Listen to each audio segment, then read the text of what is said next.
আমাদের অ্যাকশন জনতার অ্যাকশন গাজীপুরের অ্যাকশন। উপস্থিতি, আমরা গতকালকে আমাদের পুলিশ কমিশনার মহোদয়ের সাথে আমরা বৈঠক করেছি, সেখানে আমরা আমাদের বক্তব্য তুলে দিয়েছিলাম। কিন্তু আজকে দেখতে পেলাম মোবাইলের মধ্যে পুলিশের এক কর্মকর্তা তার ফেসবুক পেজ থেকে আমাদের বিরুদ্ধেই আমরা নাকি এই ঘটনার পক্ষে এমন একটি স্ট্যাটাস তার মোবাইলের মধ্যে পোস্ট করেছে। আসলে এই পুলিশ ইসকন নামের শব্দটা তারা ব্যবহার করতে চায় না। এই পুলিশের মধ্যে যদি ঘাটতি মেরে থাকে সরকারের দোষর, তারা সবসময় এই ভারতের এজেন্টের কাজ করছে।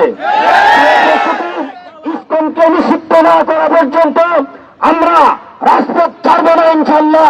আগামীকাল রাজপথে সবাইকে থাকার আহ্বান জানিয়ে সংগ্রামী তৌহিদি জনতা, আপনারা জানেন ইসকন নামে একটি জঙ্গি সংগঠন বাংলার জমিনে নতুন করে আবির্ভাব ঘটেছে, যাদের মিশন হইল ইসলামের দুশ্মনী করা, ইসলামের ক্ষতি করা, মুসলিম নারীদেরকে গুম করে হত্যা করা, দর্শন করা, আলেম ওলামাদেরকে গুম করা, তাদের উপর নির্যাতন চালানো। আল জিহাদু মাদিন ইলা ইয়াউমিল কিয়ামা, রাসূল বলেছেন জিহাদ চলবে কিয়ামত পর্যন্ত। সংগ্রামী জনতা, আমরা ইতিমধ্যে লক্ষ্য করেছি 24 আগস্টের পরে এই দেশে সন্ত্রাসী অনেক সংগঠনকে বর্তমানে তত্ত্বাবধায়ক সরকার নিষিদ্ধ করেছে। যারাই অরাজকতা করে, সন্ত্রাসী করে, তাদেরকে যেরকম নিষিদ্ধ ঘোষণা করা হয়েছে, এ পর্যায়ে বাংলাদেশের সবচেয়ে বড় সন্ত্রাসী সংগঠন হচ্ছে ইসকন। এই জন্য সন্ত্রাসী সংগঠনকে যেভাবে নিষিদ্ধ করা হয়েছে, এই ধারাবাহিকতায় এখন সরকারের সবচেয়ে বড় গুরুত্বপূর্ণ কাজ হচ্ছে ইসকনকে নিষিদ্ধ করা। আজকের এই প্রতিবাদ মিছিল থেকে বর্তমান সরকারের কাছে জোরালো আবেদন, অনতিবিলম্বে সন্ত্রাসী সংগঠন ইসকনকে অবশ্যই নিষিদ্ধ করতে হবে। মুসলিম নারীদেরকে প্রলোভন দেখিয়ে তাদেরকে দর্শন করার যে চক্রান্তে লিপ্ত হয়েছে, তার প্রতিবাদে আয়োজিত আজকের এই প্রোগ্রামে গাজীপুরের শীর্ষ উলামায়ে কেরাম, বিভিন্ন রাজনৈতিক দলের নেতৃবৃন্দ এবং তাওহীদি জনতা কথাবার্তা পরিষ্কার এবং সংক্ষেপ। আমরা দেখতে পাচ্ছি ইসকন একটি আন্তর্জাতিক সন্ত্রাসী সংগঠন, পৃথিবীর বিভিন্ন দেশে এই সংগঠনকে নিষিদ্ধ করার রেকর্ড রয়েছে, ঠিক কিনা বলেন? বাংলাদেশের মতো একটি মুসলিম অধ্যুষিত অঞ্চলে, যে দেশের মুসলমানদের নিকটে এদেশের মন্দির নিরাপদ থাকে, এদেশের প্রেগোডা নিরাপদ থাকে, অমুসলিমরা নিরাপদ থাকে, এই দেশের মতো একটি শান্ত শিষ্ট সভ্য দেশে ইসকনের মতো সন্ত্রাসী সংগঠনের কাজ চলতে পারে না।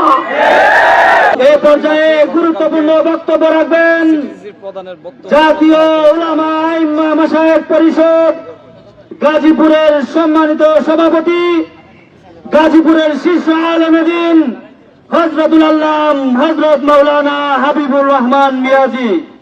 এ পর্যায়ে গুরুত্বপূর্ণ বক্তব্য রাখবেন মাওলানা হাবিবুর রহমান মিয়াজি। আমার ভাই এক বোতল পানির ব্যবস্থা করে। এই পুলিশ প্রশাসন 13 বৎসরের আসামির দর্শনকারী জয় কুমার দাসের টাকা খায়। এই পুলিশ প্রশাসন ইসকনের টাকা খায়। এই পুলিশ প্রশাসনের মধ্যে ইসকনের ভূতের আসর পড়েছে।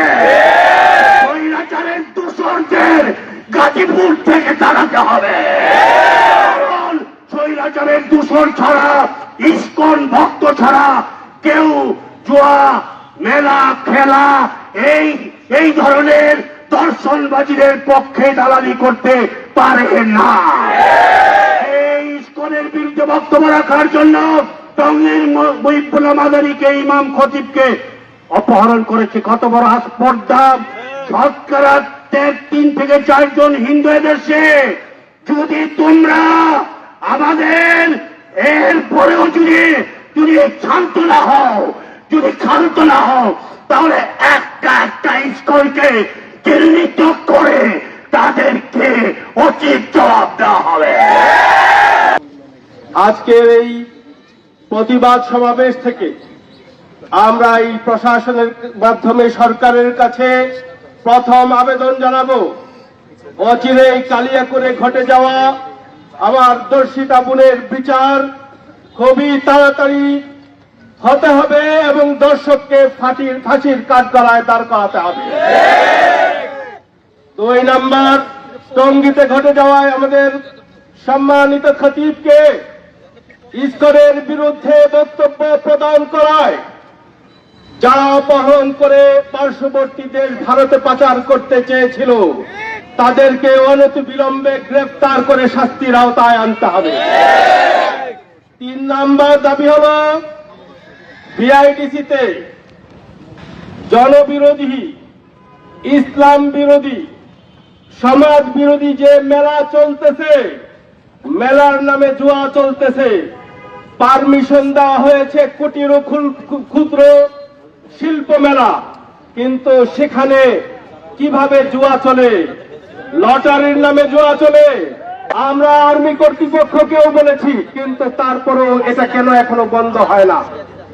আমরা তাই এই প্রতিবাদ সমাবেশের মাধ্যমে প্রশাসনের কাছে বলবো যে অনতি বিলম্বে এই মেলা বন্ধ করতে হবে। এবং চতুর্থ দাবি, যেটা জাতীয় দাবি, এই দেশ, এদেশের মুসলমান এবং ঈমান রক্ষায়, দেশের সার্বভৌমত্ব রক্ষায় এই জঙ্গি গোষ্ঠী, হিন্দুত্ববাদী জঙ্গি গোষ্ঠী ইসকনকে নিষিদ্ধ করতে হবে। আমাদের রক্ত টকবক করতেছে সেই শুরুর দিন থেকে। বলেন তো সেই শুরুর দিন কবে? যখন শুনছি আমাদের বোনকে ধর্ষণ করা হয়েছে। সুতরাং আমি গুছায় কোনো কথা বলবো না, আমি প্রশাসনের উদ্দেশ্যে কথা বলবো। বাকি সব কথা আমার আলমরা বলে দিছে। সিটিএসবির যে ডিসি মহোদয় আছে, ডিসি সিটিএসবি মহিউল ইসলাম, তুমি ভাইবো না, তোমার চাইনা দিছি দেখে তুমি যা খুশি তা লিখবা। টুটি চেপে ধরতে আমরা 2 বার ভাববো না। আমি আমারও বলতেছি প্রশাসনকে, আমাদের যে ডিসি মহোদয় আছে এবং যে পুলিশ কমিশনার ভারপ্রাপ্ত মহোদয় আছে, গাজীপুরের পরিস্থিতি যদি শান্ত রাখতে চান তাহলে যে কোনো অন্যায়ের বিরুদ্ধে আপনারা ডাইরেক্ট অ্যাকশনে যান। আপনারা যদি গা ছাড়া ভাব নিয়ে থাকেন তাহলে কিন্তু আমরা অ্যাকশনে যাবো, কিন্তু হবে।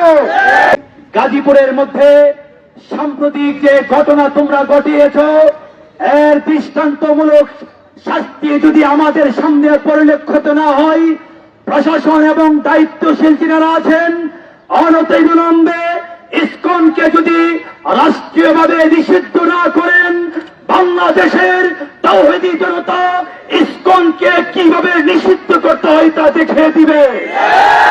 পরিষ্কার পরিণাম হলো, আজকের পর থেকে ইসকন যদি নতুন কোন আগ্রাসন চালায়, মুসলমানদের ঈমান ইসলামের উপর আঘাত আনে, মুসলমান ঈমানের বলে বলিয়ান হয়ে যার অবস্থান থেকে ইসকনকে বাংলাদেশ থেকে বিতাড়িত করার জন্য সকলেই প্রস্তুত হয়ে যাব।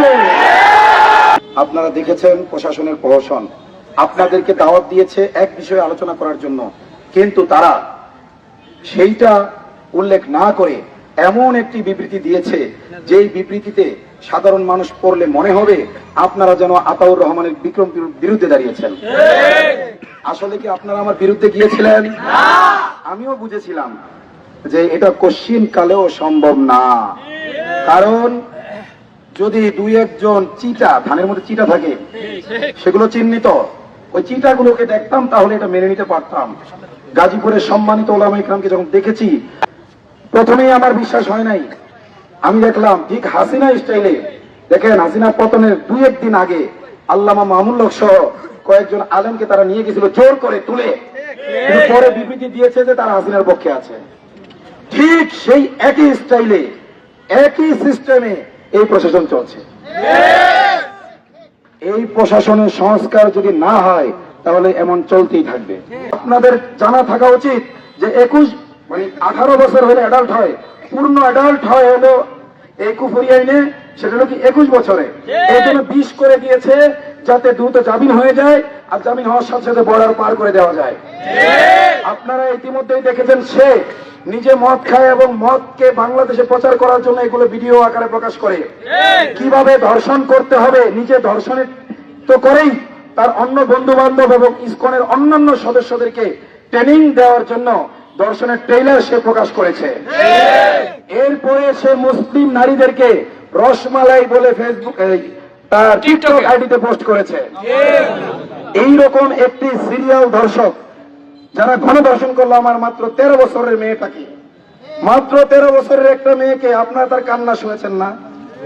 তার কান্নায় আকাশ বাতাস ভারী হয়ে ওঠে, অথচ এই জালিমদের অন্তরে নাড়া দেয় নাই। কারণ তারা হাসিনার আমলে নিয়মিত ভারতে যেত, গোমূত্র খেয়ে এসে তাদের হৃদয়কে কলঙ্কিত করেছে, কলুষিত করেছে, যার কারণে তারা অমানবিক সাইকোতে পরিণত হয়েছে।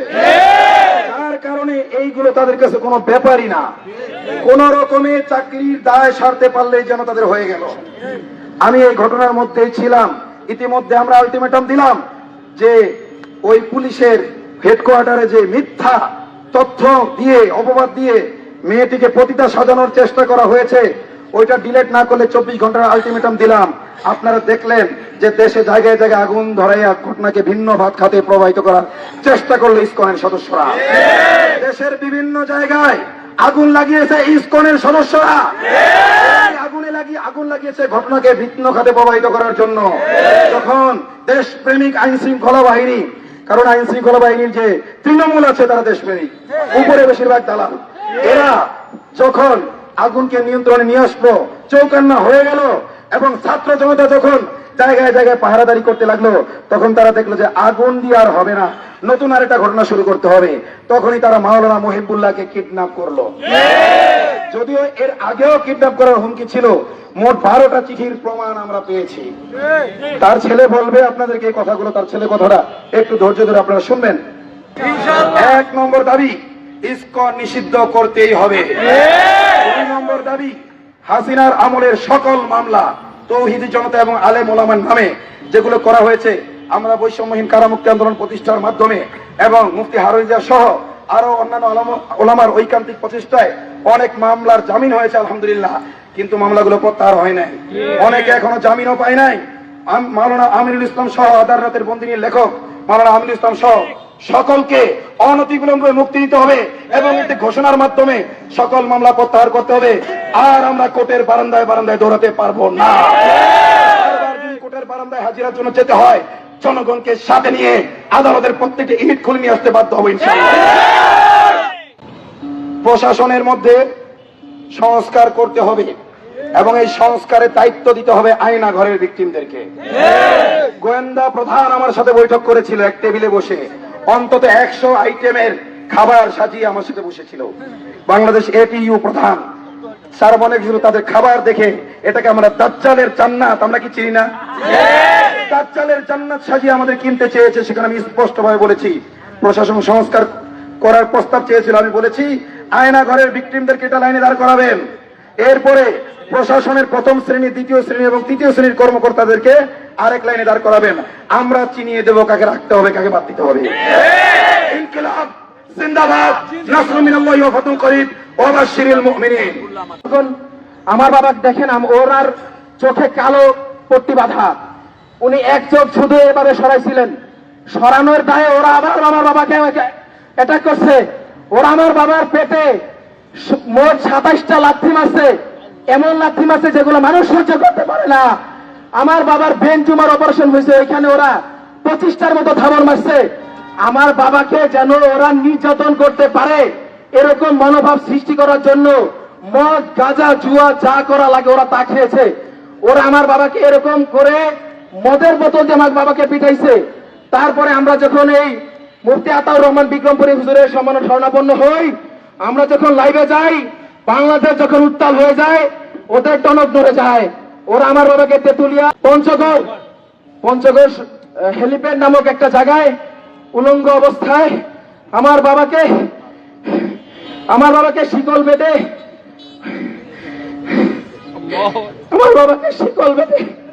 একজন মুসলিম আলেম দিন আমার বাবাকে শিকল বেঁধে বলাৎকার করে। আপনাদের কাছে জানতে চাই, আপনারা তাওহীদি জনতা থেকে এটা সহ্য করতে পারেন?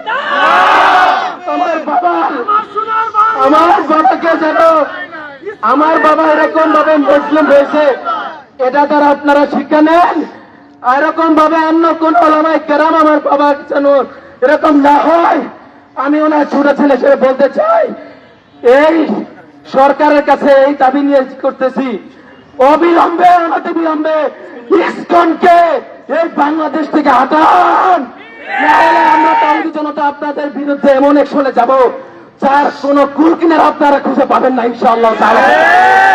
এই জুলাই আগস্ট বিপ্লবের পর আমরা মনে করেছিলাম বাংলাদেশের মুসলমান আলেম ওলামা তারা শান্তিতে বসবাস করবে। 16 বছর ফ্যাসিস্টরা আলেম ওলামা মাদ্রাসা মসজিদ সব দিনদার মানুষের উপর যে জুলুম নির্যাতন করেছে, সেই জুলাই আগস্টের আন্দোলনের মাধ্যমে ফ্যাসিস্টকে দেশ থেকে মুক্ত করা হয়েছিল। কিন্তু অত্যন্ত পরিতাপের বিষয়, ফ্যাসিস্ট এই দেশ থেকে চলে গেল, তাদের সেই রেখে যাওয়া বাচ্চাগুলি তারা এখনো বাংলাদেশের বিভিন্ন জায়গায় তারা রয়ে গিয়েছে। আল্লাহুম্মা আনতাস সালাম, হে আল্লাহ আপনি শান্তি ও নিরাপত্তা দাতা। ওয়া মিনকাস সালাম, আমরা একমাত্র আপনার কাছেই শান্তি ও নিরাপত্তা আশা করি। তাবারাকতা, আপনি বরকতময়। ইয়া যাল জালালি ওয়াল ইকরাম, হে সম্মান ও জালালের মালিক। রব্বানা লা তুযিগ কুলুবানা বা'দা ইয হাদাইতানা ওয়া হাব লানা মিন লাদুনকা রাহমা ইন্নাকা আনতাল ওয়াহ্হাব। হে আল্লাহ, হেদায়েত দেওয়ার পর আমাদের অন্তকে বক্র করে দিয়েন না। আল্লাহ আপনি আমাদের রহমত নাজিল করেন, আপনিই তো রহমত নাজিল করতে পারেন মাওলা। হে আল্লাহ, হেফাজতে ইসলামের মরহুম সকল মুরব্বীদেরকে আপনি কবুল করুন। আল্লাহ, এরকম রোদের মধ্যে দাঁড়িয়ে তারা এক সময় প্রোগ্রাম করতে, আজ তারা নেই। আল্লাহ, তাদেরকে আপনি জান্নাতুল ফেরদৌসের আলা মাকাম নসিব করেন। আল্লাহ, এখন যে সকল ওলামা একরাম বেঁচে আছেন, আমরা তরুণরা যেন তাদের সঠিক কদর করতে পারি, সেই তৌফিক আমাদেরকে দান করেন। হে আল্লাহ, ওলামাদের মধ্যে ফাটল ধরানোর যে অপচেষ্টা তারা করে যাচ্ছে, হে আল্লাহ এই অপচেষ্টাকে আল্লাহ আপনি কুদরতি ভাবে নস্যাৎ করে দিন। বিশেষভাবে আমার নামে তারা অপপ্রচার করে, আমি যে সকল ভুল করি নাই, যেগুলোর সাথে আমার দূরতম সম্পর্ক নাই, সেগুলো আমার নামে স্ক্রিনশট বানিয়ে প্রচার তারা করছে। আল্লাহ তাদেরকে হেদায়েত দান করেন, অথবা যারা মিথ্যা লিখছে তাদের উপর লানত বর্ষণ করেন। হে আল্লাহ, সর্বশেষ আমি যে ভুল ত্রুটিগুলি ইতিপূর্বে করেছি সেইগুলো থেকে বারবার তওবা করার পরেও এই ফ্যাসিবাদী প্রশাসন গোয়েন্দাদের মাধ্যমে সেগুলোকে সামনে নিয়ে আসতে চায়। আল্লাহ, তাদেরকে আল্লাহ আপনি সঠিক বুঝ দান করেন। আল্লাহ, উলামায়ে কেরামের সামনে আমি আবারও বলছি, ইতিপূর্বে যত আলেমের ব্যাপারে না বুঝে যত ধরনের সমালোচনা করেছি, সব যেগুলো অতিরঞ্জিত হয়েছে সকল কিছু থেকে আমি তওবা করলাম, তওবার ঘোষণা দিলাম। আল্লাহ, এই ঘোষণার পরেও যদি ওলামাদের মধ্যে ফাটল ধরাতে চায় ইসলামের দুশমনরা, আপনি নিজে কুদরতি ভাবে তাদের মুখ উন্মোচন করে দিন। সর্বোপরি আশামণিকে এবং আমাদের মাওলানা মহিবুল্লাহ হুজুরকে আপনি সুস্থ করে দেন। আল্লাহ, তাদেরকে ন্যায় বিচার পাইয়ে দেন। ইসকনকে নিষিদ্ধ করা, প্রশাসনের সংস্কার করা এবং আলেম ওলামার সকল মামলা প্রত্যাহার করার জন্য যুগপৎ আন্দোলন আমরা গড়ে তুলতে পারি, সেই তৌফিক আমাদেরকে দান করেন।